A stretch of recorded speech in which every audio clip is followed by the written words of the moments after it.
Vivre à crédit coûtera donc sans doute plus cher. L'État, lui, continue de vivre au-dessus de ses moyens, mais il compte sur l'impôt pour boucher les trous. Les députés se sont surpassés hier lors du débat sur le budget. Première salve avec la taxe GAFAM. Cet acronyme désigne les géants du numérique comme Apple ou Amazon.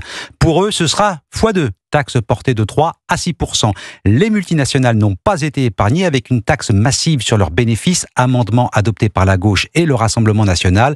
Gain espéré pour les caisses de l'État, 26 milliards d'euros. Christophe Bordet, la taxe Zuckman n'a pas encore été débattue, mais hier soir, les parlementaires se sont déchaînés. Oui, et pour la Macronie, c'est un véritable coup de massue. Tout se passait à peu près comme prévu jusque-là avec l'examen de la partie recettes du projet de budget 2026.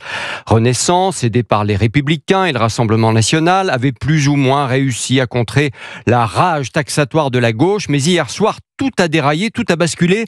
Les députés RN en tête ont adopté un amendement de l'insoumis Éric Coquerel qui taxe toujours plus les multinationales présentes en France. Starbucks va enfin payer 25% d'impôts sur la fortune en France, s'est réjoui Jean-Philippe Tanguy. Ce sera le cas pour toutes les entreprises américaines et pas que. Vous allez en payer les conséquences, a prévenu Roland Lescure, le ministre de l'économie. Si on introduit une taxe sur les services numériques disproportionnée, on aura des représailles disproportionnées.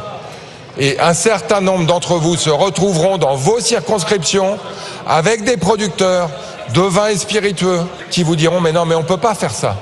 Ils sont aujourd'hui extrêmement présents aux États-Unis et ils seront très probablement taxés. Et plus vous taxerez, plus ils seront taxés.